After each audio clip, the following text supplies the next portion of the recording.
বাংলাদেশ থেকে ৫,৫০০ কিলোমিটার দূরে আছে রাশিয়া মস্কো, কিন্তু এই মস্কোর মধ্যে মাথা উঁচু করে দাঁড়িয়ে আছে রবীন্দ্রনাথ ঠাকুরের মূর্তি। You carved your name across my skies, then watch the daylight slowly die.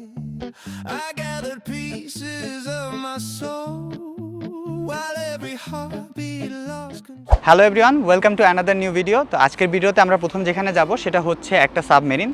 আমার লাইফে আমি কখনো সাবমেরিনের মধ্যে যাইনি, তো আমার জন্য এই ভিডিওটা অবশ্যই একটা স্পেশাল ভিডিও হতে চলেছে। আর নেক্সট আমরা যেখানে যাব সেটা হচ্ছে রবীন্দ্রনাথ ঠাকুরের ভাস্কর্য, কারণ আমরা এখন আছি রাশিয়া মস্কো, বাংলাদেশ থেকে যার দূরত্ব প্রায় ৫,৫০০ কিলোমিটার। আর এত দূরত্বের মধ্যে যখন রবীন্দ্রনাথ ঠাকুরের একটা মূর্তি দেখি, আমার মতো বাংলা ভাষাভাষী মানুষদের জন্য সেটা অনেক আকর্ষণীয়। আর থার্ডলি আমরা যেখানে যাব সেটা হচ্ছে একটা রিভার স্টেশন, ওয়াটার টার্মিনাল। আপনারা চাইলে এই রিভার স্টেশনটাকে বাংলাদেশের সদরঘাটের সাথে তুলনা করতে পারেন। এই রিভার টার্মিনালটা মস্কোর জন্য অনেক বেশি গুরুত্বপূর্ণ। তো আর বাড়তি কথা না বাড়িয়ে আমাদের জার্নিটা শুরু করা যাক। Let's go. আমি মূলত আমার ডর্মের ঠিক বাইরে, আমার পিছনে যে বিল্ডিংটা সেটা হচ্ছে আমার ডরমিটরি। আমার সামনে হচ্ছে আমাদের ট্রাম স্টেশন। এখান থেকে আমরা মূলত যাব স্টেশনের দিকে আর আমাদের সাবমেরিনের উদ্দেশ্যে। সাবমেরিনে যেতে আমাদের মোটামুটি আমার ডরমিটরি থেকে 1 ঘন্টার মতো সময় লাগে।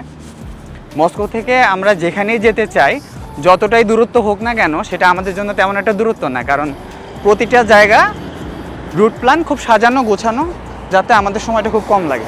তো অলরেডি আমার ট্রাম চলে এসেছে। এ হচ্ছে ট্রাম, আর আমার এই সামনে এটাই হচ্ছে ট্রাম স্টেশন। তো ট্রামের মধ্যে ঢুকে যাব। Such a pathetic girl, lost in a twisted world, drowning in her own disguise, bleeding. আমি এখন যাচ্ছি সরাসরি মেট্রো স্টেশনের দিকে। আমার চারপাশে যে ওয়েদার, এটা থেকে আপনারা বুঝতে পারছেন কি পরিমাণে আকাশ মেঘলা। মস্কোর ওয়েদার আসলে প্রেডিক্ট করা খুবই কঠিন। একটু আগে রোদ ছিল আমি যখন ভিডিওর ইন্ট্রোটা নিচ্ছিলাম, আর এই মুহূর্তে এখানে বৃষ্টি। Pathetic after all. Such a pathetic girl. তো মেট্রো থেকে বের হয়ে গিয়েছি, আর এখন এখান থেকে 5 নাম্বার এক্সিটটা নিতে হবে। আর ওইখান থেকে পাওয়া যাবে বাস, যেটা মূলত একবারে আমাকে সাবমেরিনটা সামনে নিয়ে যাবে। আমি এখন স্টেশনের বাইরে, এটা হচ্ছে 5 নাম্বার এক্সিট। তো আমি যখন মেট্রোর ভিতরে ঢুকলাম তখন কিন্তু ভালো পরিমাণে বৃষ্টি ছিল, আর এখন এই আশপাশের জায়গাটা দেখে বলা যাচ্ছে যে একটা ভালো পরিমাণের বৃষ্টি অলরেডি এখানে হয়ে গেছে। তো ব্যাপারটা খুব সুন্দর, বৃষ্টিটাও শেষ, আমি এখানে পৌঁছে গেলাম। মস্কোর কিন্তু সব মেট্রো স্টেশন ব্যাপক পরিমাণে সুন্দর, আর মেট্রো স্টেশন নিয়ে কিন্তু অলরেডি আমার একটা ভিডিও আপলোড করা হয়ে গেছে। তো আপনারা চাইলে ওই ভিডিওটা চেক আউট করতে পারেন, কারণ ওই ভিডিওতে আমি অনেকগুলো সুন্দর মেট্রো স্টেশন কভার করার ট্রাই করেছি।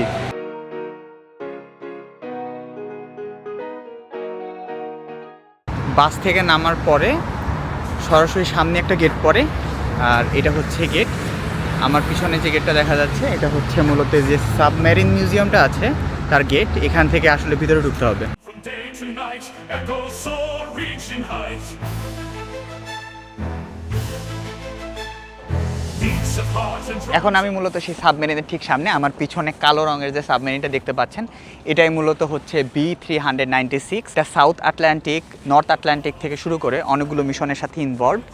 আর 1998 সালে এটা মূলত নেভি থেকে অবসর পায়। 2003 সালে এই সাবমেরিনটাকে মূলত মস্কোতে আনা হয়, আর 2006 সালে এটা পর্যটকদের জন্য খুলে দেওয়া হয়।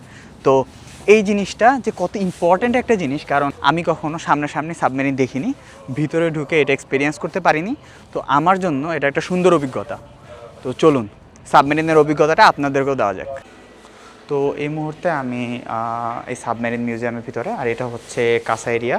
এখান থেকে অলরেডি আমি আমার টিকিট কালেক্ট করে ফেলেছি, যেটা স্টুডেন্টস কি বিলিয়েত, অর্থাৎ স্টুডেন্ট আইডি কার্ড দিয়ে মোটামুটি হাফ প্রাইসে পাওয়া যায়। হ্যাঁ স্পেসিবা। তো আমি সাবমেরিনের মধ্যে যাচ্ছি, আমার হাতে ঠিক তেমন একটা সময় নেই, 45 মিনিট হাতে আছে। এটা হচ্ছে এটার ভিতরে।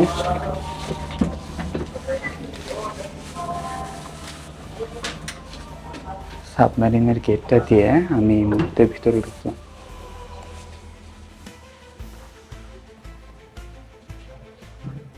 আমরা যারা যারা নানা ধরনের মুভি দেখেছি, মুভির মধ্যে মূলত যে সাবমেরিনগুলো, সাবমেরিনের টর্পেডো বলতে আমরা যে জায়গাটা বুঝি সেটা হচ্ছে এটা।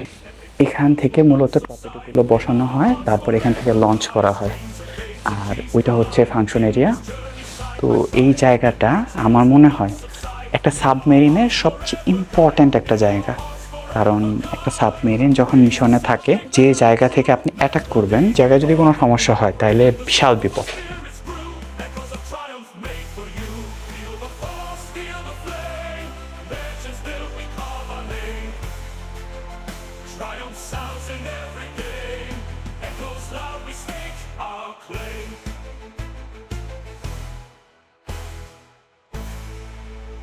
সাবমেরিনটা মোটামুটি একটা বড় টাইপের সাবমেরিন, কিন্তু এটার মধ্যে যে একটা চাপা কম্পার্টমেন্ট, তার মধ্যে মোটামুটি 70 থেকে 100 জন লোক থাকতো। তো আমার নিজের কাছে, আমি যদি কিছুক্ষণ হাঁটি, আমার নিজের কাছে এই ব্যাপারটা খুব সাফোকেটিং লাগে।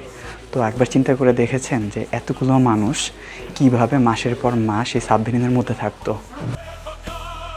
Waves the sound they battle through. Melodies both old and new. তো সাবমেরিনটা দেখার পরে আমি মাত্র এখান থেকে বের হলাম, আর বের হওয়ার পরে দেখি আমার চারপাশে কি সুন্দর একটা বৃষ্টি, আর চারপাশের পরিবেশটা খুবই সুন্দর। বিশাল বড় একটা ক্যানেল, আর এর মাঝখান থেকে নানান ধরনের ক্রুজ, নানা ধরনের শিপ, ছোট ছোট ট্রলার, এগুলো যাচ্ছে, দেখতে অসাধারণ লাগছে। এই মুহূর্তে আমরা যে পার্কের মধ্যে, সেটা হচ্ছে ফ্রেন্ডশিপ পার্ক। ফ্রেন্ডশিপ পার্ক বলার সবচেয়ে বড় কারণ হচ্ছে 1990 সালে ইন্ডিয়া রাশিয়াকে বন্ধুত্বের স্বরূপ একটা গিফট দিয়েছে, আর সেই গিফটটা হচ্ছে মূলত রবীন্দ্রনাথ ঠাকুরের ভাস্কর্য।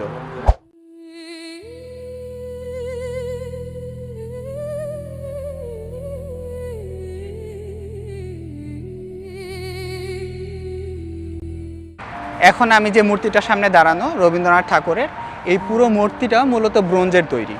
আর এই মূর্তির সামনে দাঁড়ানোর পরে আমার মূলত রবীন্দ্রনাথ ঠাকুরের কোনো জীবনী বা তার কোনো কথা মনে পড়ছে না, আমার মনে পড়ছে আমার ছোটোবেলা।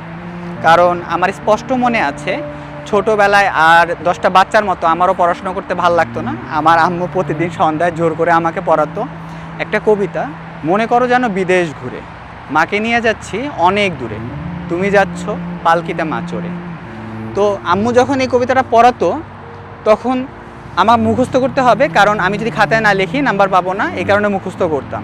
কিন্তু ওই বয়সে বিদেশ শব্দের দূরত্ব এবং গভীরতা কোনো কিছুই বুঝতাম না, কিন্তু আজ এতদিন পরে বিদেশের মাটিতে পা রেখে সেই বিদেশ শব্দের দূরত্ব এবং গভীরতা খুব ভালোভাবে অনুভব করতে পারছি। হচ্ছে আমাদের সেই সাবমেরিন এরিয়া, আর ওইখান থেকে আমরা যাব এখন রিভার স্টেশনে। আমার সাথে আছে ওয়েব। তো ওয়েব আসলে মূলত এখন আমাকে গাইড করছে যে কিভাবে কোন দিক থেকে কেমনে গেলে বেটার হবে, কারণ এই জায়গাটা আমার চেয়ে ওয়েবের খুব ব্যাপক পরিমাণে পরিচিত। ছোট ছোট লঞ্চ, হ্যাঁ, তো এইগুলাতে করে আসলে আমরা যেতে পারবো। আর এটা হচ্ছে সেই টিকিট কাউন্টার, এখান থেকে আমরা টিকিট কাটবো, তারপরে এই ক্যানালটা পার হব।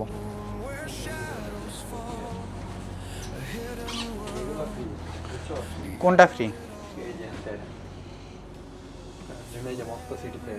হ্যাঁ, এই পার্ক ফিলি থেকে এটা ফ্রি, মস্কো কার্ডের আন্ডারে পড়ে। তো কিএভএসকে পরে এটা কথা নয়, বড় ভিগরি ফ্রি, এটাও ফ্রি।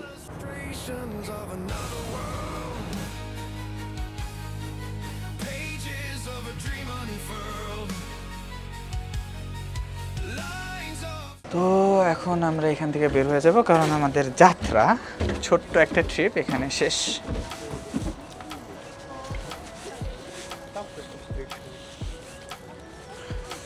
এটা হচ্ছে সেই ওয়াটার টার্মিনাল, চারপাশে বৃষ্টি, হালকা হালকা বৃষ্টির ফোঁটা, কিন্তু বৃষ্টির কারণেই কেন জানি জায়গাটা বেশি সুন্দর লাগছে।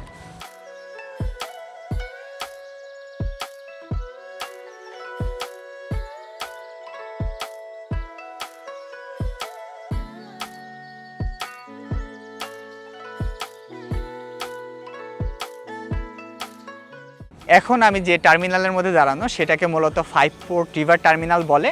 আর আমার পিছনে যে স্ট্রাকচারটা, এই স্ট্রাকচারটা যদি আপনি ভালোভাবে খেয়াল করেন তাহলে এই স্ট্রাকচারটা দেখতেও কিছুটা শিপের মতো লাগবে। আর এই টার্মিনালটা মূলত 1937 সালে খোলা হয়, কারণ মস্কো যে ক্যানেলটা, এই মস্কো ক্যানেলটা মূলত 1930 সালে উন্মুক্ত করা হয়। এই মস্কো ক্যানেলের সাথে এই টার্মিনালের খুব গভীর সংযোগ আছে, কারণ এখান থেকে আমরা যদি চাই তাহলে 5টা সাগরে ইন্টার করার একটা অপশন আছে। তো আপনি যদি চান এই জায়গাটাকে সদরঘাটের সাথে কম্পেয়ার করতে পারেন, কারণ সদরঘাট থেকেও আমরা চাইলে বরিশাল, সুন্দরবন, নানান ডেস্টিনেশনে যেভাবে যেতে পারি, এখান থেকেও নানান ডেস্টিনেশনে যাওয়ার একটা সুযোগ রয়েছে। পার্থক্য শুধু একটাই, যদি সদরঘাট এরিয়ায় ঢুকতে চাই তাহলে একটা টিকিট কাটতে হয়, এখানে কোনো টিকিট কাটার প্রয়োজন পড়ে না।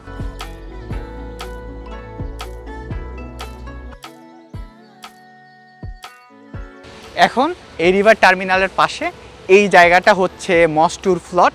এখান থেকে আপনারা চাইলে মস্কোর বিভিন্ন রিভার টার্মিনাল, বিভিন্ন রিভার এরিয়ার মধ্যে ট্যুর প্ল্যান করতে পারবেন, কারণ এখানে ওদের নানান ধরনের ট্যুর প্ল্যান আছে। আপনার জন্য যেটা কনভেনিয়েন্ট হয় সেটা বুক করার সুযোগ আছে।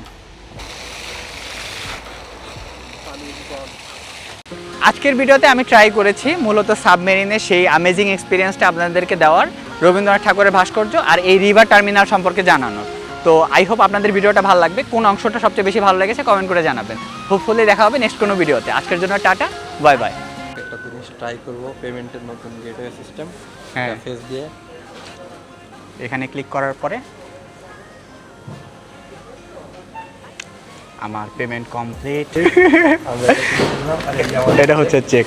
কোনো কার্ড, কোনো প্রকার কোনো কার্ড পাঞ্চ ছাড়াই আমরা গিফট কিনে ফেললাম এবং আমাদের টাকা অটোমেটিক ব্যাংক থেকে কেটে নিল। ও কি সুন্দর অনুভূতি, ব্যাংক থেকে টাকা কেটে নিয়ে গেল।